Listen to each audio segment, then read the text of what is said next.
പരിശുദ്ധ അമ്മയ്ക്കും യേശുദേവനും ഞാൻ കോടാനുകോടി നന്ദി പറയുന്നു. എനിക്ക് ജോലി കിട്ടിയ ഒരു സാക്ഷ്യമാണ്. എൻ്റെ ജീവിതത്തെ സൂയിസൈഡ് പോയിന്റിൽ നിന്ന് ഇവിടം വരെ എന്നെ ഉയർത്തിയ ഒരു സാക്ഷ്യമാണ് എനിക്ക് പറയാനുള്ളത്. ഞാൻ ഓഗസ്റ്റ് 5-ാം തീയതി 2022 UK എത്തുന്നത്.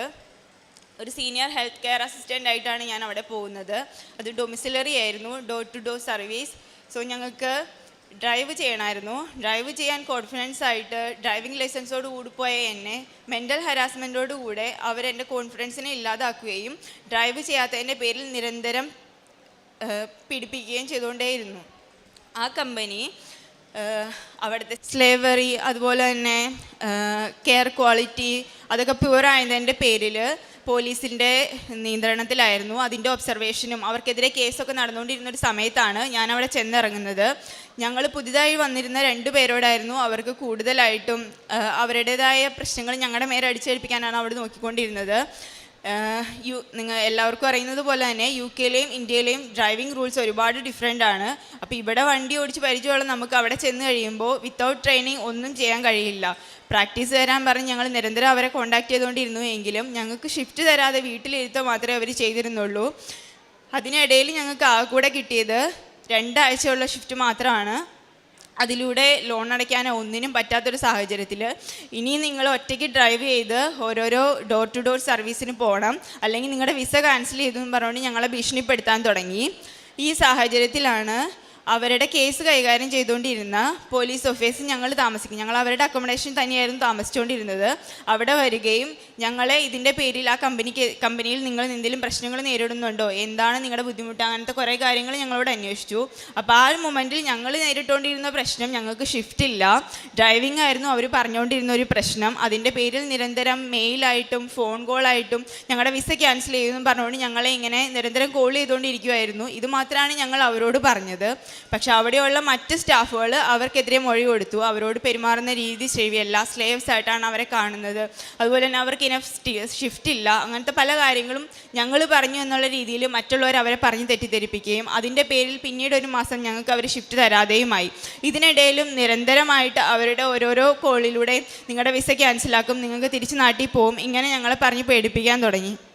ആ അവസരത്തിൽ അവിടെ ചെന്ന് 1.5 മാസം കഴിഞ്ഞ് ഒരു ദിവസം ഞങ്ങളുടെ അടുത്ത് ഞങ്ങൾക്ക് കോൾ ത്രൂ ഞങ്ങളെ അറിയിക്കുകയുണ്ടായിരുന്നു. 2 ദിവസം ഇന്ന് വിളിച്ചിട്ട് മറ്റന്നാൾ ഈ റൂം നിങ്ങൾ വെക്കേറ്റ് ചെയ്യണം എന്ന് പറഞ്ഞു. അവിടെ ചെന്ന് 1.5 മാസം മാത്രം പരിചയമുള്ള ഞങ്ങൾക്ക് ജോലിയും ഇല്ല, ആരെയും പരിചയവും ഇല്ല. ആ സാഹചര്യത്തിൽ എങ്ങോട്ട് പോകുന്നു എന്നറിയാതെ വന്നപ്പോൾ പരിചയമുള്ളവരെ മൊത്തം വിളിച്ചു നോക്കി. എല്ലാവരും കൈ ഒഴിഞ്ഞു. എല്ലാവർക്കും അറിയുന്നത് പോലെ തന്നെ എല്ലാവർക്കും സ്വന്തം ലൈഫാണല്ലോ ഇമ്പോർട്ടൻറ്റ്. അവിടെ ആരും സഹായിക്കാനുണ്ടായിരുന്നില്ല. ആ ടൈമിൽ അന്ന് അവർ എൻക്വയറിക്ക് വന്നപ്പോൾ ഞങ്ങൾക്ക് ഒരു കോൺടാക്ട് നമ്പർ തന്നിരുന്നു. അത് UK-യിലെ ഒരു ചാരിറ്റിയാണ്, സാൽവേഷൻ ആർമി എന്ന് പറയും. അവരെ ഞങ്ങൾ കോൺടാക്ട് ചെയ്തു. കേട്ടിട്ടുണ്ടാവും എല്ലാവരും. UK-യിലെ കസ്റ്റമർ സർവീസ് എന്ന് പറഞ്ഞു കഴിഞ്ഞാൽ ഭയങ്കര കഷ്ടപ്പാടാണ്. നമ്മൾ പല പ്രാവശ്യം വിളിച്ചാലാണ് അവർ ഫോൺ എടുക്കുകയുള്ളൂ. അങ്ങനെ നിരന്തരം കോൺടാക്ട് ചെയ്തുകൊണ്ടിരുന്ന് ഒരു 5 അവറിനുള്ളിൽ ഒരാൾ കോൾ എടുത്തു. ആ ആളോട് ഇതൊക്കെയാണ് ഞങ്ങളിവിടെ നേരിടുന്ന പ്രശ്നം, എന്ത് ചെയ്യണമെന്ന് അറിയില്ല, ഇവരിങ്ങനെ ഇറങ്ങാനാണ് പറഞ്ഞിരിക്കുന്നത്, ഇനി എന്താണെന്ന് അറിയത്തില്ല, നിങ്ങൾ വന്നപ്പോൾ ഞങ്ങൾ നിങ്ങളോട് റെസ്പോണ്ട് ചെയ്തു എന്നുള്ളതാണ് അവർ ഞങ്ങൾക്കെതിരെ ഇപ്പോൾ ഉന്നയിക്കുന്നത്, ഇനി എങ്ങോട്ട് പോകുന്നതാണെന്ന് അറിയില്ലെന്ന് അവരോട് പറഞ്ഞു. അങ്ങനെ അവർ പറഞ്ഞു, ഞങ്ങൾക്ക് നിങ്ങളെ അക്കോമഡേറ്റ് ചെയ്യാനുള്ള സൗകര്യമില്ല, നിങ്ങളെ പ്രൊട്ടക്റ്റ് ചെയ്യണം, പക്ഷെ ഞങ്ങൾക്ക് നിങ്ങളെ അക്കോമഡേറ്റ് ചെയ്യാനുള്ള സൗകര്യമില്ല എന്ന് പറഞ്ഞു. അങ്ങനെ അവർ കോൾ കട്ട് ചെയ്തു. അടുത്ത ആൾ വീണ്ടും ഞാൻ വിളിച്ചു. അവരോട് ഈ കാര്യങ്ങളെല്ലാം ഡിസ്ക്രൈബ് ചെയ്തു. അവസാനം ആ ആൾ പറഞ്ഞു ഓക്കെ വെയിറ്റ് ചെയ്യുമെന്നും പറഞ്ഞുകൊണ്ട് 1 അവർ കഴിഞ്ഞ് തിരിച്ചു വിളിച്ചിട്ട് ഏതെന്നില്ലാത്തൊരു സ്ഥലത്തേക്ക്, ഞാൻ നിൽക്കുന്നിടത്ത് നിന്ന് 5 അവർ എന്തോ വ്യത്യാസമുള്ള ഒരു സ്ഥലത്തേക്ക് ഒരു ക്യാബിൻ വാനിൽ എന്നെ കൊണ്ടുപോയി. എൻ്റെ കൂടെ ഉണ്ടായിരുന്ന ആൾ വേറെ സ്ഥലത്തേക്കും കൊണ്ടുപോയി. ആ സമയത്ത് ആ ക്യാബിൻ വാനിനുള്ളിലിരുന്ന് ശ്വാസം മുട്ടിക്കൊണ്ടിരുന്ന എനിക്ക് എങ്ങടാ ഞാൻ പോകുന്നതെന്ന് പോലും അറിയത്തില്ലായിരുന്നു. അവിടെ ചെന്നു 2 ദിവസത്തോളം ഫുഡ് പോലും ഉണ്ടായിരുന്നില്ല. 3-ാമത്തെ ദിവസം അവരുടെ തന്നെ ഒരു സപ്പോർട്ട് വർക്കർ ഞങ്ങളെ എന്നെ കാണാൻ വന്നു. അവരെൻ്റെ ഡീറ്റെയിൽസൊക്കെ ചോദിച്ചു. അവരെ താമസിക്കുന്നതിന് ഒരു കോൺട്രാക്റ്റ് സൈൻ ചെയ്യിപ്പിച്ചു. എന്നിട്ട് അവരെൻ്റെ അക്കൗണ്ടിലേക്ക് അവിടുത്തെ ഒരു ചെറിയൊരു തുക ഇട്ടിട്ട് പറഞ്ഞു, ഇത് നിങ്ങൾക്ക് ഫുഡിനുള്ള പൈസയാണ്, നിങ്ങൾക്ക് പുറത്ത് പോയി സാധനങ്ങൾ വാങ്ങിച്ച്. അവിടെ ഒരു ചെറിയ കിച്ചണും കാണിച്ചു തന്നു. അവിടെ കുറേ അന്തേവാസികളും ഉണ്ടായിരുന്നു. ശരിക്കും പറഞ്ഞാൽ അഭയാർത്ഥികൾ എന്ന് പറയും. അവിടെയുള്ളൊരു ഭൂരിഭാഗം ആഫ്രിക്കൻസാണ്. നമ്മളെപ്പോലെ ഇന്ത്യക്കാർക്ക് ഏത് സമയം വേണമെങ്കിലും ഇന്ത്യയിലേക്ക് തിരിച്ചു വരാം. പക്ഷെ അവർക്ക് അങ്ങനെ പോകേണ്ട കാര്യമില്ല, എത്ര നാൾ വേണമെങ്കിലും അവർക്ക് അവിടെ താമസിക്കാം. അവരെന്നോട് പറഞ്ഞത് നീ ഉടനെ തന്നെ ഒരു ജോലി കണ്ടുപിടിക്കണം, ഞങ്ങൾ നിന്നെ സഹായിക്കാം എന്നുള്ള രീതിയിലായിരുന്നു. അങ്ങനെ അവിടെ നിന്ന് 2-3 ദിവസത്തേക്ക് ഒന്നും കഴിക്കാനോ ഞാൻ പുറത്ത് പോയി ഫുഡ് വാങ്ങാനോ ഒന്നിനുള്ളൊരു മാനസികാവസ്ഥയായിരുന്നില്ല എനിക്ക്. അതിനുശേഷം ഞാൻ അവിടെ ചെന്നൊരു 3-4 ദിവസത്തിന് ശേഷം എന്നെ ഇവിടെ ഞാൻ വന്ന സമയത്ത് കോണ്ടാക്ട് ചെയ്തൊരു ഫ്രണ്ട്, ആ ടൈമിൽ അവൾ പറഞ്ഞത് അവളൊരു 5-6 മണിക്കൂർ എന്തോ ദൂരെയാണ് എന്നിൽ നിന്നാണ്. അവൾ എനിക്ക് മെസ്സേജ് അയച്ചു, നീ സുഖമായിട്ട് ഇരിക്കുന്നോ, എന്താ വിശേഷം എന്ന് ചോദിച്ചു. ഞാൻ പറഞ്ഞു എൻ്റെ അവസ്ഥ ഇപ്പം ഇതാണ്, ഞാനിവിടെ ഇന്നൊരു സ്ഥലത്താണെന്ന് പറഞ്ഞു. അവൾ എന്നോട് പറഞ്ഞു എൻ്റെ വീട് ഇവിടെ അടുത്താണ്, ജസ്റ്റ് 7 മിനിറ്റ് മാത്രമേ ഉള്ളൂ ഞാൻ നിൽക്കുന്നിടത്തേക്ക്. അങ്ങനെ അവൾ എന്നെ കാണാൻ വന്നു. അങ്ങനെ ഞാൻ എൻ്റെ കാര്യങ്ങളൊക്കെ പറഞ്ഞു. അവളുടെ മാക്സിമം ശ്രമിച്ചു എനിക്ക് വേണ്ടിയിട്ട്, ഒരു വിസയ്ക്ക് വേണ്ടിയിട്ട്. അങ്ങനെ അവസാനം ഒരു വാതിൽ എനിക്ക് വേണ്ടി തുറന്നു. അവളുടെ നാട്ടുകാരിയായ ഒരു ആൻറ്റി, ആ ആൻറ്റി അവരുടെ ഗ്രൂപ്പിൽ എല്ലാവരോടുമായിട്ട് അന്വേഷിച്ചു. ഇതിനിടയ്ക്ക് മൂന്നാമത്തെ ദിവസം ഞാൻ അവിടെ ചെന്ന് 3-ാമത്തെ ദിവസം എൻ്റെ വീടിനടുത്തുള്ളൊരു ചേച്ചി എന്നെ വിളിച്ചു. അപ്പം ഞാനിങ്ങനെ എൻ്റെ കാര്യം പറഞ്ഞു. വീട്ടിലോട്ട് ഞാൻ വിളിക്കാതെയായി, കാരണം അവരോട് എനിക്കിതൊന്നും പറയാൻ പറ്റില്ല.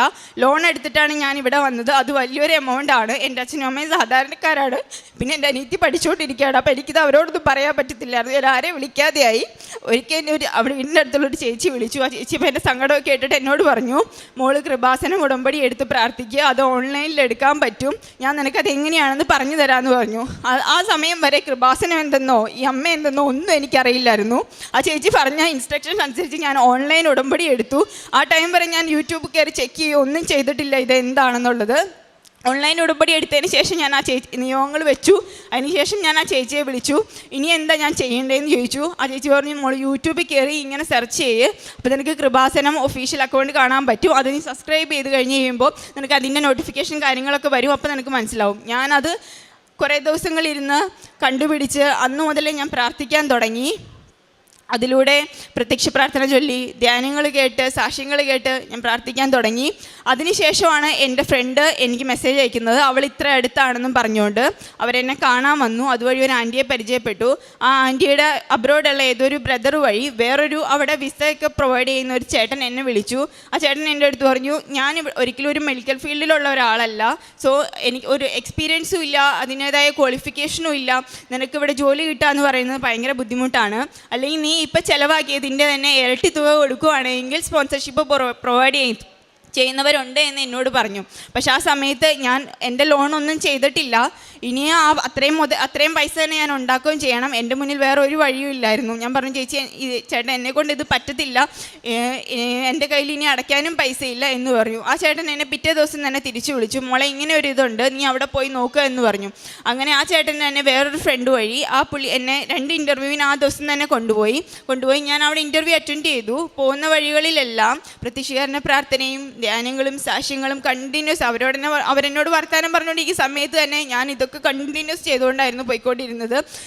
പകലില്ലാതെ ഭക്ഷണം പോലും കഴിക്കാതെ ഞാൻ ഒരു ദിവസം നിരവധി ധ്യാനങ്ങളും സാക്ഷ്യങ്ങളും കണ്ടിന്യൂസ് ഫോണിൽ തന്നെ ഇത് തന്നെയായിരുന്നു. എൻ്റെ കയ്യിൽ വേറൊരു വഴിയില്ല, ആരെ വിളിക്കണമെന്നറിയില്ല, എങ്ങോട്ട് പോകണമെന്നറിയില്ല, ഇനി എന്താ അടുത്തതെന്ന് ഒന്നും എനിക്കറിയില്ല. ആ കൂടെ ആ ഫോണും ഉണ്ടായിരുന്നു. പിന്നെ എൻ്റെ കയ്യിൽ ആ കൂടെ അവശേഷിച്ചുകൊണ്ടിരുന്നത് ഒരു കൊന്തയായിരുന്നു. ഇത് രണ്ടും വെച്ചിട്ട് പ്രാർത്ഥിക്കാൻ തുടങ്ങി. അവിടെ ചെന്നു. അതും അവരെൻ്റെ അടുത്ത് പിന്നീട് അറിയിക്കാമെന്ന് പറഞ്ഞ് വിട്ടു. അതിൻ്റെ തന്നെ അടുത്ത ദിവസം എന്നെ ഒരു ചേട്ടൻ വിളിച്ചിട്ട് പറഞ്ഞു, അവരുടെ തന്നെ കോൺടാക്ട്സിലുള്ളൊരു ചേട്ടൻ വിളിച്ചിട്ട് പറഞ്ഞു, നാളെ നിനക്കൊരു ഇൻ്റർവ്യൂ ഉണ്ട്, അത് ഞാൻ നിൽക്കുന്നിടത്ത് നിന്ന് ഒരു 3 അവർ കൂടെ പോകണം. അപ്പോൾ എൻ്റെ കയ്യിൽ മതിയായ പൈസയില്ല, എങ്ങനെ പോകണമെന്ന് എനിക്ക് അറിയില്ല. കാരണം അവിടെ വന്നിട്ട് ഞങ്ങൾ അങ്ങനെ എങ്ങും പോയിട്ടുമില്ല. എങ്ങനെയാണ് അവിടുത്തെ രീതികൾ, എങ്ങനെ ട്രെയിൻ കയറി പോകുന്നത്, എങ്ങനെയാണ് ബസ്സിന് ക്യാഷ് കൊടുക്കുന്നത്, ഒന്നും അറിയില്ലായിരുന്നു. അങ്ങനെ ഞാൻ മാതാവിനെ മുറുകെ പിടിച്ചുകൊണ്ട് ഞാൻ ഇറങ്ങി. പോകുന്ന വഴികളിലെല്ലാം പ്രാർത്ഥിച്ചുകൊണ്ടിരുന്നു, സാക്ഷ്യങ്ങൾ കേട്ടുകൊണ്ടിരുന്നു, പ്രത്യക്ഷീകരണ പ്രാർത്ഥന ചൊല്ലിക്കൊണ്ടിരുന്നു. പിന്നീടാണ് ഞാൻ അറിയുന്നത് എന്നെ കൊണ്ടുപോയത് അവിടെ തന്നെ UK തന്നെ വിസ പ്രൊവൈഡ് ചെയ്യുന്നതും കെയർ ഹോമുകളുടെ സ്പോൺസർഷിപ്പ് പ്രൊവൈഡ് ചെയ്യുന്നതും പാർട്ട്ണറുമായ ഒരുപാട് കെയർ ഹോമിൻ്റെ ഉടമയായ ഒരു ചേട്ടൻ്റെ കൂടെയാണ് ഞാൻ പോയത്. എന്നോട് എൻ്റെ അച്ഛനെ പോലെ ആയിട്ട് സംസാരിച്ചു, എനിക്ക് ഫുഡ് വാങ്ങിച്ചു തന്നു. ഞാൻ മെലിഞ്ഞിരിക്കുന്നതുകൊണ്ട് എന്നോട് ചോദിച്ചു, മോൾക്ക് പറ്റുമോ ഈ ഫീൽഡിൽ തുടരാനായിട്ട്? കാരണം കെയർ സെക്ടറിൽ നിൽക്കുന്നവർക്കൊക്കെ അറിയാം, അവർ മെൻ്റലി ചലഞ്ചിങ് ആണ്. നമ്മളെ ഉപദ്രവിക്കും. നമ്മുടെ ആരോഗ്യം നോക്കണമെങ്കിൽ നമുക്ക് അത്യാവശ്യം സ്ട്രോങ് ആയിരിക്കണം. നിന്നെ കൊണ്ട് പറ്റുമോ എന്ന് ചോദിച്ചു എൻ്റെ അടുത്ത്. ഞാൻ പറഞ്ഞു, എനിക്ക് നിലനിന്നേ പറ്റുള്ളൂ, ഞാൻ എൻ്റെ മാക്സിമം ശ്രമിക്കും ചേട്ടാ എന്ന് പറഞ്ഞു. അവിടെ ചെന്നു കഴിഞ്ഞപ്പോഴും അവിടെ ഉള്ളവരൊക്കെ എൻ്റെ പഴയ മാനേജർ ഒരു ആഫ്രിക്കക്കാരിയായിരുന്നു. അവർ ഞങ്ങളോടത്ത് വളരെ മോശമായിട്ടായിരുന്നു. ഡെയിലി മെൻ്റൽ ഹാരാസ്മെൻ്റ് ആയിരുന്നു. അപ്പം ഞാൻ ഇവരെ കണ്ടേ ഓർത്തു, ദൈവമേ ഇവിടെയാണോ എനിക്ക് വീണ്ടും ജോലി കിട്ടുന്നത്, എനിക്ക് ഇനി ഇവരെ കൂടെ താങ്ങാൻ പറ്റില്ലല്ലോ എന്ന് ഞാൻ ആലോചിച്ചു.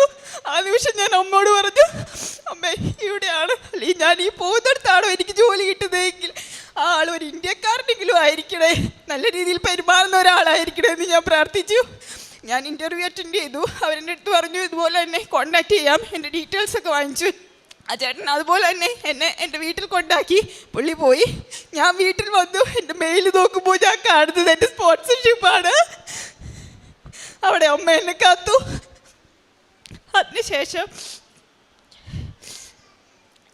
അതിനുശേഷം ഒരു 10 ദിവസത്തെ ഇടവേളയിൽ ജനുവരി 1 എനിക്ക് സ്പോൺസർഷിപ്പ് വന്നു. അതിനുശേഷം 10 ദിവസത്തെ ഒരു ഇടവേളയിൽ ഞാൻ അവരുടെ തന്നെ കെയർ ഹോമിൻ്റെ അക്കോമഡേഷനിലിട്ട് എനിക്ക് സ്പോൺസർഷിപ്പായി. എൻ്റെ വിസയുടെ കാര്യങ്ങളെല്ലാം പ്രൊസീജിയേഴ്സ് എല്ലാം നടന്നുകൊണ്ടിരുന്നു. അവരുടെ തന്നെ അക്കോമഡേഷനിലോട്ട് ചെന്നു. അപ്പം എന്നെ അവിടെ റിസീവ് ചെയ്യാൻ വന്നത് ഒരു മലയാളിയായ ഒരു മാനേജറായിരുന്നു. ഞാൻ പ്രാർത്ഥിച്ച പോലെ തന്നെ അമ്മ എനിക്ക് അങ്ങനെ ഒരാളെ തന്നു. പിന്നെ അതുപോലെ തന്നെ എൻ്റെ റൂംമേറ്റായിട്ടുണ്ടായിരുന്നത് ഒരു ചേച്ചിയായിരുന്നു. എൻ്റെ അമ്മയെ പോലെ തന്നെ നോക്കി, അത്രയും കഷ്ടപ്പെട്ട് വന്ന് എന്നെ അമ്മയെ പോലെ നോക്കി എനിക്ക് ഭക്ഷണം ഉണ്ടാക്കി തന്നു. എൻ്റെ വഴിയിൽ പിന്നെ ഇന്ന് ഈ നിമിഷം വരെ എനിക്ക് കൂട്ടായി എന്നോടൊപ്പം നടക്കുന്നു. അങ്ങനെ ഞാൻ എൻ്റെ ജോലിയിൽ നന്നായിട്ട് പോകുന്നു. നല്ല സാലറി എനിക്കായി. ഞാൻ എൻ്റെ ഓൺലൈൻ ഉടമ്പടി കണ്ടിന്യൂ ചെയ്തുകൊണ്ടിരുന്നു. പ്രത്യക്ഷീകരണ പ്രാർത്ഥന, സായാഹ്ന പ്രാർത്ഥനകൾ, ചൊവ്വാഴ്ചയുള്ള ധ്യാനങ്ങൾ, സാക്ഷ്യങ്ങൾ. ഒരു ദിവസം എനിക്ക് പറ്റുന്ന പോലെ ജോലിക്കിടയിലാണെങ്കിൽ പോലും ഒരു 5-6 സാക്ഷ്യങ്ങളെങ്കിലും ഞാൻ കേൾക്കും. എനിക്ക് പറ്റുന്ന എല്ലാവർക്കും ഞാൻ ഷെയർ ചെയ്യും. അങ്ങനെ ഞാൻ നല്ല രീതിയിൽ മുന്നോട്ട് പോയിക്കൊണ്ടിരുന്ന സമയത്ത് എൻ്റെ ലോൺ ഞാൻ അടച്ചു.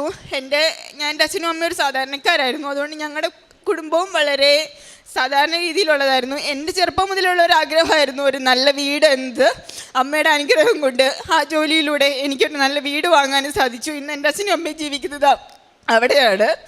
പിന്നെ ഈ വീട് വാങ്ങുന്ന ഈ പ്രൊസീജിയറിനിടയിൽ ഞാൻ സ്ഥലത്തില്ലാത്തത് കൊണ്ട് തന്നെ എൻ്റെ പേരിൽ വീണെടുക്കുമ്പോൾ അതിനൊരു പവർ ഓഫ് അറ്റോർണി ഞാൻ UK ഗവൺമെൻറ്റിൽ നിന്ന് സൈൻ ചെയ്ത് ഇങ്ങോട്ടേക്ക് അയക്കണമായിരുന്നു. അത് നമ്മുടെ ഇവിടുത്തെ പാസ്പോർട്ട് ഓഫീസ് പോലെ തന്നെയാണ് അവിടുത്തെ ഇതും. ഇവിടത്തെക്കാളും വളരെ സ്ട്രിക്റ്റാണ്, നിങ്ങൾക്ക് എല്ലാവർക്കും അറിയുന്നത് പോലെ തന്നെ. അങ്ങോട്ടേക്ക് ഞാൻ പോകുന്ന ദിവസം നമ്മുടെ ഈ ഡെയിലി ബ്രെഡ് സ്റ്റാർട്ട് ചെയ്തിരുന്നതിൻ്റെ ആദ്യത്തെ ദിവസമാണ്, ഫസ്റ്റ് ഡേ. അന്ന് ഞാൻ ഡെയിലി ബ്രെഡ് പ്രാർത്ഥിച്ചു. പോയിക്കൊണ്ടിരിക്കുകയാണ്. അപ്പോൾ പോകുന്ന വഴിക്ക് നല്ല ട്രാഫിക് ഉണ്ടായിരുന്നു. എനിക്ക് ഞാൻ എടുത്തതിൽ വെച്ച് ഏറ്റവും ലാസ്റ്റത്തെ അപ്പോയിൻമെൻ്റ് ആയിരുന്നു അത് 10:15 പോകുന്ന വഴിക്ക് ഞാൻ വീട്ടിൽ നിന്ന് ഇറങ്ങി കുറച്ച് മൂവ് ചെയ്തു. അതിനുള്ളിൽ തന്നെ ട്രാഫിക്കിൽ പെട്ട് 10:15 ഓൾറെഡി ആയി. ഞാൻ അവിടെ ചെല്ലുന്നത് 1.5 മണിക്കൂർ ലേറ്റ് ആയിട്ടാണ്. ഞാൻ പോകുന്ന വഴിയിലെല്ലാം പ്രാർത്ഥിച്ചുകൊണ്ടിരുന്നു, ദൈവമേ എനിക്ക് അവിടെ എത്തിച്ചേരാൻ പറ്റണമേ. കാരണം ഞാൻ ഒരുപാട് റിക്വസ്റ്റ് ചെയ്തിട്ട് എനിക്ക് കിട്ടിയ ഒരു ഓഫാണ്. ഇനി അത് നീണ്ടുപോയി കഴിഞ്ഞാൽ അടുത്തത് ഇനി എന്ന് കിട്ടുമെന്ന് എനിക്ക് അറിയില്ല. അതുകൊണ്ട് എന്നെ അവിടെ എത്തിക്കണേ, എനിക്ക് അവിടെ കയറാൻ പറ്റണേ എന്ന് ഞാൻ നിരന്തരം പ്രാർത്ഥിച്ചുകൊണ്ടേയിരുന്നു. അവിടെ എത്തി. എന്നോട് അവർ ലേറ്റായത് എന്തിനാന്ന് പോലും ചോദിച്ചില്ല. അവർ ഇന്ത്യക്കാരൻ തന്നെയായിരുന്നു. അവരെന്നെ അകത്തേക്ക് കടത്തി വിടുത്തു. അവിടെ നിന്ന് എല്ലാവരും ഫിനിഷ് ചെയ്യുന്നതിന് മുന്നേ തന്നെ ഞാൻ എല്ലാ കാര്യങ്ങളും ഫിനിഷ് ചെയ്ത് ഞാൻ പുറത്തിറങ്ങി. ഞാൻ ഇപ്പോഴും വിശ്വസിക്കുന്നു, അന്ന് ഞാൻ അച്ഛൻ്റെ ഉടമ്പടി ഡെയിലി ബ്രെഡ് പ്രാർത്ഥിച്ച് പോണ വഴിക്ക് ഫുൾ ഞാൻ ഇത് തന്നെ കേട്ടോണ്ടിരിക്കുമായിരുന്നു. പ്രത്യക്ഷീകരണ പ്രാർത്ഥനയും വിശ്വാസ പ്രമാണം ഇതെല്ലാം ചൊല്ലിക്കൊണ്ട് തന്നെ ഇരിക്കുമായിരുന്നു. എൻ്റെ കുറച്ച് വിശ്വാസം അമ്മ എന്നെ കാത്തത് തന്നെയാണെന്നാണ്. അത്ര കാമാണോ എന്ന് ചോദിച്ചാൽ അത്ര കാമല്ല, എന്നാലും കുറച്ച് കാമായിരുന്നു. പൊട്ടിത്തെറിച്ച് അതുപോലെ പൊട്ടിത്തെറിക്കുകയും ചെയ്യായിരുന്നു. ഈ ഉടമ്പടി എടുത്തതിന് ശേഷം എനിക്ക് എല്ലാവരോടും ഈസി ആയിട്ട് ക്ഷമിക്കാൻ പറ്റുന്നു. അതായത് അവൻ എന്ത് ചെയ്താലും അത് ഞാൻ അവരുടെ മാനസികാവസ്ഥ കണക്കാക്കാൻ തുടങ്ങി. അതായത് അങ്ങനെ ആയതുകൊണ്ടാണല്ലോ അതെന്നിൽ വന്ന് വലിയൊരു മാറ്റമായിട്ട് ഞാൻ കാണുന്നു. കൂടാതെ ഈ നിമിഷം ഇന്നാണ് ഞാൻ UK വന്നിട്ട്, മിനിഞ്ഞാന്ന് ഞാൻ UK വന്നതാണ്. ഇന്ന് ഞാനിവിടെ വന്ന് തീർത്ഥാടന ഉടമ്പടി എടുത്തു. ഇന്ന് ഈ നിമിഷം വരെ ഞാൻ എൻ്റെ ഓൺലൈൻ ഉടമ്പടി തന്നെ കണ്ടിന്യൂ ചെയ്തുകൊണ്ടിരിക്കുകയാണ്. എന്ത് തടസ്സങ്ങൾ ഉണ്ടായാലും ചൊവ്വാഴ്ച ഞാൻ ഉടമ്പടി ധ്യാനം കേൾക്കും. അതുപോലെ തന്നെ സാക്ഷ്യങ്ങളും പ്രത്യക്ഷീകരണ പ്രാർത്ഥന രാവിലെയും സായാഹ്ന പ്രാർത്ഥന വൈകിട്ടുമായിട്ട് മുടങ്ങാതെ ചൊല്ലും. അതുപോലെ തന്നെ ഞാൻ ചെയ്തുകൊണ്ടിരുന്ന കാരുണ്യ പ്രവർത്തനങ്ങൾ എന്ന് പറഞ്ഞു കഴിഞ്ഞാൽ, ആ ടൈമിൽ എനിക്ക് ജോലിയില്ലായിരുന്ന സമയത്ത് ഇവരെനിക്ക് തന്നുകൊണ്ടിരുന്ന ഒരു ചെറിയ വരുമാനമുണ്ട്. അത് ശരിക്കും പറഞ്ഞു കഴിഞ്ഞാൽ അവിടെ ഭക്ഷണം വാങ്ങിക്കാൻ പോലും തികയില്ലായിരുന്നു. അതിൽ നിന്ന് ഞാൻ മിച്ചം പിടിച്ച് എനിക്ക് വേറെ ആരുമായിട്ട് കോണ്ടാക്റ്റ് ഇല്ലാത്തത് കൊണ്ട് ഇൻസ്റ്റയിലൊക്കെ നമുക്ക് ആഡ് കാണാമല്ലോ, സഹായം അഭ്യർത്ഥിക്കുന്നു എന്നൊക്കെ പറഞ്ഞുകൊണ്ട് അതിലേക്ക് ഞാൻ 1000, 2000, കാരണം എനിക്ക് അത്രേ ഉള്ളൂ. അതെനിക്ക് കിട്ടുന്നത് ഒരു തുച്ഛമായെന്ന് മാറ്റി വെച്ചിട്ട് ബാക്കി ഞാൻ അവർക്ക് അയച്ചു കൊടുത്തുകൊണ്ടിരുന്നു. എല്ലാ വീക്കും അത് കണ്ടിന്യൂ ചെയ്തുകൊണ്ടിരുന്നു. ഇപ്പോഴും ഞാൻ ചെയ്യുന്നുണ്ട്. ഇപ്പം എനിക്ക് അത് കൊടുക്കാനുള്ള ഇതുള്ളതുകൊണ്ട് അതിലും കുറച്ചുകൂടെ അങ്ങനെ. പിന്നെ പുറത്ത് എന്നോട് ചോദിക്കുന്ന ആരാണെങ്കിലും അത് ആളുടെ അവസ്ഥ എങ്ങനെയാണെങ്കിലും എൻ്റെ കയ്യിലില്ലെങ്കിലും ആരുടെ കയ്യിൽ നിന്നാണെങ്കിലും വാങ്ങിച്ചു കൊടുക്കാൻ ഞാൻ തയ്യാറായിട്ടുണ്ട്. പിന്നെ ഞാൻ ഈ സാഹചര്യമൊക്കെ മാറിയതിന് ശേഷം എൻ്റെ വീട്ടിൽ പറഞ്ഞ് ഇവിടെ അനാഥാലയങ്ങളിൽ ഫുഡ് കൊടുക്കാറുണ്ട്. അത് ഒരു മാസത്തിലൊരിക്കൽ ചെയ്തു വരുന്നു. പൈസയായിട്ടും കൊടുക്കാറുണ്ട്. ഇന്ന് ഞാൻ ഇവിടെ വന്ന് തീർത്ഥാടന ഉടമ്പടി എടുത്തു. ഈ ഉടമ്പടിയിൽ തന്നെ ജീവിതകാലം മൊത്തം ജീവിക്കണം എന്നാണ് എൻ്റെ ആഗ്രഹം. എനിക്ക് ഇത്രയും നല്ല ഞാനെന്ന മനുഷ്യനെ മാറ്റിയതിനും എനിക്ക് ഇത്രയും നല്ല സഹായം എന്നെ ഇതുപോലെ കൃപയിലൂടെ, അതുകൂടാതെ തന്നെ ഞാൻ മനസ്സിലാക്കിയെടുത്തോളം എൻ്റെ യോഗ്യതയിൽ എനിക്ക് എൻ്റെ യോഗ്യതയിലല്ല എനിക്കിതൊന്നും കിട്ടിയത്. ഞാൻ പറഞ്ഞ പോലെ തന്നെ ഞാൻ മെഡിക്കൽ ഫീൽഡല്ല. അതിലൂടെ മെഡിക്കൽ ഫീൽഡ് അല്ലാത്ത ഒരാൾക്ക് സീനിയർ കെയറായിട്ട് ജോലി കിട്ടുക എന്ന് പറഞ്ഞു കഴിഞ്ഞാൽ പോസിബിൾ അല്ലാത്ത കാര്യമാണ്. ഇതെല്ലാം ഈ ഓൺലൈൻ ഉടമ്പടിയിലൂടെയാണ് അമ്മ മാതാവ് എനിക്ക് സാധിച്ചു തന്നത്. അതുപോലെ തന്നെ എൻ്റെ ലൈഫിൽ നടന്നിട്ടുള്ള എല്ലാ കാര്യങ്ങളും not by merit but by grace, അത് 101 ഷുവറാണ്. സങ്കീർത്തനം 56:8 അവിടുന്ന് എൻ്റെ അലച്ചിലുകൾ എണ്ണിയിട്ടുണ്ട്, എൻ്റെ കണ്ണീർ കണങ്ങൾ അവിടുന്ന് കുപ്പിയിൽ ശേഖരിച്ചിട്ടുണ്ട്, അവ അവിടുത്തെ പരിശുദ്ധ ഗ്രന്ഥത്തിലുണ്ടല്ലോ. ആഷ്ലി സുഭാഷ് തൻ്റെ ജീവിതത്തിൽ തനിക്ക് കുടുംബത്തെ സംരക്ഷിക്കണമെന്നുള്ള ഒരു ആഗ്രഹത്തോടെ താൻ വിദേശത്തേക്ക് പോകുന്നതും പിന്നീട് അവിടെ ചെന്നതിന് ശേഷം തനിക്ക് അനുഭവിക്കേണ്ടി വന്ന കുറച്ച് ബുദ്ധിമുട്ടുകൾ, അത് എങ്ങനെയാണ് ജീവിത യാതനകളായിട്ട് മാറിയത്, തനിക്കവിടെ യാതൊരു ഹോപ്പുമില്ലാത്ത രീതിയിൽ ഒത്തിരിയേറെ ബുദ്ധിമുട്ട് അനുഭവപ്പെടുന്നു. അങ്ങനെ ആഷ്ലി പിന്നീട് കടന്നു പോകുന്ന കുറേ ദിനങ്ങൾ, ഈ ദിനങ്ങളിൽ തനിക്ക് ആരുമില്ലാത്ത അവസ്ഥ, ആരോടും ഒന്നും പറയാൻ പറ്റാത്ത അവസ്ഥ. ഇവിടെയാണ് സകല ജനതകൾക്കും വേണ്ടിയിട്ടുള്ള സന്തോഷത്തിൻ്റെ സദ്വാർത്തയായ ക്രിസ്തു ലൂക്ക 2:10 തിരുവചനങ്ങൾ അരുളി ചെയ്യുന്നത് പോലെ ആ ക്രിസ്തുനാഥനെ ഇവിടെ ഈ മകള് പിന്നീട് പരിചയപ്പെടുകയാണ്. ക്രിസ്തുനാഥൻ്റെ അമ്മ എങ്ങനെയാണ് ഓൺലൈൻ ഉടമ്പടി എടുത്ത് പിന്നീട് തനിക്ക് കിട്ടിയ കൃപകൾ അമ്മയിലൂടെ, പരിശുദ്ധ ദൈവമാതാവിലൂടെ അമ്മ ഈശോയോട് പറഞ്ഞ് ഈ മകൾക്ക് കൊടുത്ത ഓരോരോ അനുഭവങ്ങളാണ് പിന്നീട് ഇവിടെ പങ്കുവയ്ക്കുക. അതായത് ജീവിതത്തിൽ താൻ ഒത്തിരിയേറെ യാതനകളിലൂടെ, ഒത്തിരിയേറെ വിഷമങ്ങളിലൂടെ കടന്നുപോയി. എന്നാൽ കഷ്ടപ്പാടുകൾ എനിക്ക് ഉപകരിച്ചു, അവ മൂലം ഞാൻ അങ്ങയുടെ ചട്ടങ്ങൾ പഠിച്ചു എന്ന് 119 സങ്കീർത്തനം 71 തിരുവചനത്തിൽ നാം വായിക്കുന്നുണ്ട്. അതുപോലെ ഇന്ന് ഈ മകൾ ഇവിടെ നിൽക്കുമ്പോൾ താൻ കടന്നു പോകുന്ന വഴികളിലെ ആ ബുദ്ധിമുട്ടുകൾ, അതൊക്കെ തനിക്ക് തരണം ചെയ്യാനായിട്ട് ഉടമ്പടി തന്നെ എങ്ങനെയാണ് സഹായിച്ചത്. തനിക്ക് അതുവരെയും ഒന്നിനെക്കുറിച്ചും അറിവില്ല, എന്നാൽ ഓൺലൈൻ ഉടമ്പടി എടുക്കുന്നു, കൃപാസനത്തെക്കുറിച്ചൊക്കെ അങ്ങനെയാണ് ഒരു ചേച്ചി അറിഞ്ഞ് ഓൺലൈൻ ഉടമ്പടി എടുത്തതിന് ശേഷം പിന്നീട് ജീവിതത്തിൽ വന്നതൊക്കെ പെട്ടെന്നുള്ള ഓരോ മാറ്റങ്ങളാണ് വന്നത്. താൻ ആഗ്രഹിച്ചതുപോലെയൊക്കെയുള്ള വ്യക്തികളെ തൻ്റെ ജീവിതത്തിലേക്ക് പരിശുദ്ധ അമ്മ കൊണ്ടുവന്ന് നിർത്തുകയാണെന്നാണ് ആഷ്ലി പറയുക. അങ്ങനെ ഏറ്റവും നല്ല രീതിയിൽ പിന്നീട് തനിക്ക് അവിടെ തൻ്റെ ജോലി തുടരാൻ സാധിച്ചു. സീനിയർ കെയറായിട്ട് പോയ മകളാണ്. വീണ്ടും ഒരു സീനിയർ കെയർ ഹോമിൽ കിട്ടുമ്പോൾ ആകെ പകച്ചു പോകുന്നുണ്ട്. എന്നാൽ അവിടെ പിന്നീട് തനിക്ക് കിട്ടിയത് നല്ല ഒരു ബന്ധവും, അതുപോലെ തന്നെ തനിക്ക് വേണ്ടിയിട്ട് കാത്തിരുന്ന കുറേ മനുഷ്യർ, അവരെ ഒരുക്കിയത് അമ്മ തന്നെയാണെന്ന് ഈ മകൾ ഇവിടെ പങ്കുവയ്ക്കുകയാണ്. ഇന്ന് ഇവിടെ വന്ന് തൻ്റെ തീർത്ഥാടന ഉടമ്പടി എടുത്തു.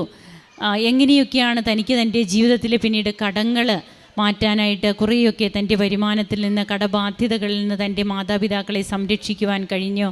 അതുപോലെ ഒരു ഭവനം, അത് തങ്ങളുടെ സ്വപ്നമായിരുന്നു. ഇന്ന് തൻ്റെ വരുമാനത്തിൽ നിന്ന് താൻ സമ്പാദിച്ച ആ ഒരു ഭവനത്തിലാണ് തൻ്റെ അച്ഛനും അമ്മയും ഇന്നുള്ളത് എന്നൊക്കെയാണ് ഇവിടെ ആഷ്ലി സുഭാഷ് പറയുക. അങ്ങനെ നാം നോക്കുമ്പോൾ ഉടമ്പടി എന്ന് പറയുന്നത്, അതായത് ഇവിടെ ഓൺലൈൻ ഉടമ്പടിയുടെ കാര്യവും ലൈറ്റ് ക്യാൻഡിൽ പ്രെയർ റിക്വസ്റ്റിൻ്റെ കാര്യവുമൊക്കെ പറയുമ്പോൾ അടിയന്തര ഘട്ടങ്ങളിൽ വിളിക്കുന്ന ഫയർ എഞ്ചിനുണ്ട്. ഈ ഫയർ എഞ്ചിൻ പോലെയുള്ള ഒരു പ്രവർത്തനമാണ് ഓൺലൈൻ ഉടമ്പടിയും ലൈറ്റ് ക്യാൻഡിൽ പ്രെയർ റിക്വസ്റ്റുമൊക്കെ.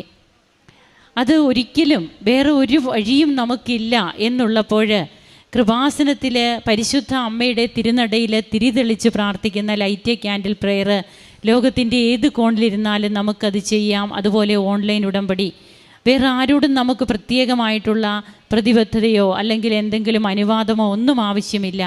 നമ്മൾ ഓൺലൈൻ ഉടമ്പടി എടുക്കുന്നു, അവിടെ അങ്ങേയറ്റത്ത് വേറെ ആരുമല്ല, ദൈവമാണ് നിൽക്കുക. അതുകൊണ്ട് തന്നെയാണ് ദൈവവുമായുള്ള ഒരു ഉഭയകക്ഷി ബന്ധമാണ് ഉടമ്പടി എന്ന് പറയുന്നത്. അങ്ങനെ ദൈവം നമ്മുടെ കൂടെ വരുന്ന 8850 വാഗ്ദാനങ്ങളിൽ ഞാൻ തന്നെ നിൻ്റെ കൂടെ വരും, ഞാൻ നിന്നെ ആശ്വസിപ്പിക്കുമെന്ന് പറയുന്ന ബൈബിൾ വചനങ്ങൾ പിന്നീട് അങ്ങോട്ട് താൻ അനുഭവിക്കുകയാണ്. താൻ അതുവരെയും ഈശോ ആരാണെന്നോ പരിശുദ്ധ അമ്മ ആരാണെന്നോ ഒന്നും അറിഞ്ഞിട്ടില്ലാത്ത ആഷ്ടിക്ക് തൻ്റെ പ്രതിസന്ധി ഘട്ടത്തിൽ തനിക്ക് പിന്നെ കൂട്ടിന് വന്നത് ഈ ദൈവമാണ്. ഈ സത്യദൈവത്തെ ഇന്ന് ഈ മകള് നെഞ്ചിലേറ്റി ആരാധിക്കുന്നു. താൻ തൻ്റെ സാക്ഷ്യം പറഞ്ഞിട്ടേ പോവുകയുള്ളൂ. രാവിലെ മുതൽ ഈ മകൾ ഇവിടെ വന്നതാണ്. ഇവിടെ വന്ന് തീർത്ഥാടക ഉടമ്പടി എടുത്ത് ഓൺലൈൻ ഉടമ്പടി അനുഭവങ്ങളുടെ സാക്ഷ്യങ്ങളാണ് ഇപ്പോൾ നമ്മോട് പങ്കുവയ്ക്കുന്നത്. അങ്ങനെ ഇന്ന് നാം തിരുവചനത്തിൽ വായിച്ചു കേട്ടതുപോലെ എങ്ങനെയാണ് അവിടുത്തെ പരിശുദ്ധ ഗ്രന്ഥത്തിൽ നമ്മെക്കുറിച്ചുള്ള നമ്മുടെ അലച്ചിലുകൾ അവിടുന്ന് എണ്ണുന്നുണ്ട്, നമ്മുടെ കണ്ണീര് കുപ്പിയിൽ ശേഖരിക്കുന്നുണ്ട്. ഇങ്ങനെയൊരു ദൈവം നമുക്കുള്ളപ്പോൾ നാം എന്തിനാണ് ഭയപ്പെടുക അല്ലെങ്കിൽ പരാതി പറയുക? നാം ചിന്തിക്കുന്ന വഴിയിലായിരിക്കില്ല ദൈവം നമ്മെ നയിക്കുക. എന്നാൽ ദൈവത്തിൻ്റെ പദ്ധതികൾ അത് നിറവേറാനായിട്ട് നമുക്ക് ക്ഷമ വേണം. താൻ പൊട്ടിത്തെറിക്കുന്ന ഒരു സ്വഭാവമുള്ളയാളാണ്, എന്നാൽ ഉടമ്പടി എടുത്തതിന് ശേഷം തനിക്ക് അതിനൊക്കെ മാറ്റം വന്നു. തനിക്കിന്ന് ജീവിതം എന്താണെന്ന് മനസ്സിലായി, മറ്റുള്ളവരെ കരുതുന്ന ഒരു ജീവിതം. അങ്ങനെ തനിക്ക് വന്ന മാറ്റങ്ങളിലൂടെയൊക്കെ ദൈവത്തെയാണ് ഈ മകളിവിടെ തൻ്റെ ജീവിതത്തിൽ പ്രഥമ സ്ഥാനമായിട്ട് കൊടുത്ത് ഏറ്റുപറയുന്നത്. നമുക്ക് കരങ്ങളടിച്ച് ദൈവത്തെ മഹത്വപ്പെടുത്താം.